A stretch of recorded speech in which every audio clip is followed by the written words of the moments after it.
Les Africains peuvent se plaindre, dire que la RDC vient de se vendre aux Américains. Mais eux aussi, du côté où ils sont, nous pouvons dire de la même chose d'eux. Alors, gagnez ce que vous gagnez chez vous.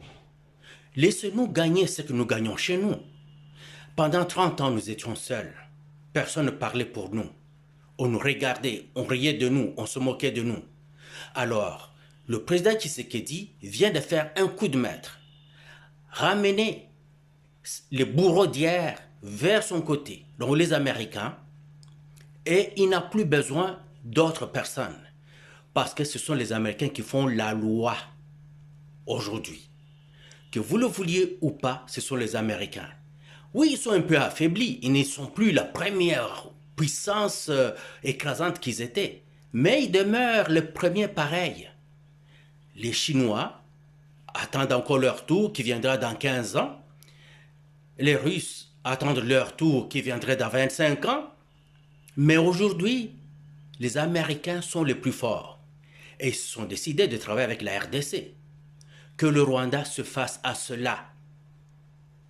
Il est chanceux, le Rwanda, que la RDC ait accepté de faire de coopération économique et d'affaires gagnant-gagnant avec eux.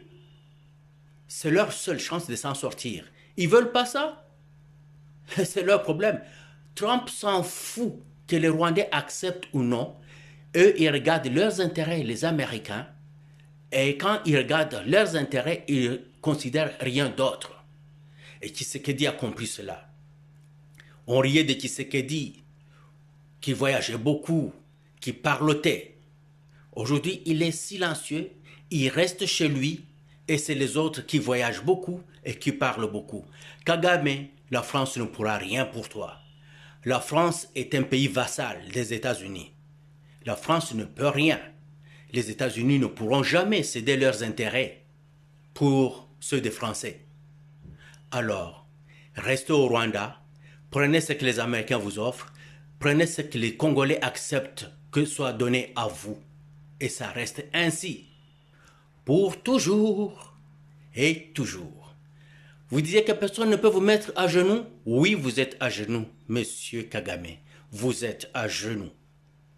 Vous êtes à genoux. Et si vous faites une erreur, vous allez partir nuitamment. Et le jour que vous allez partir, ce sera un très grand silence.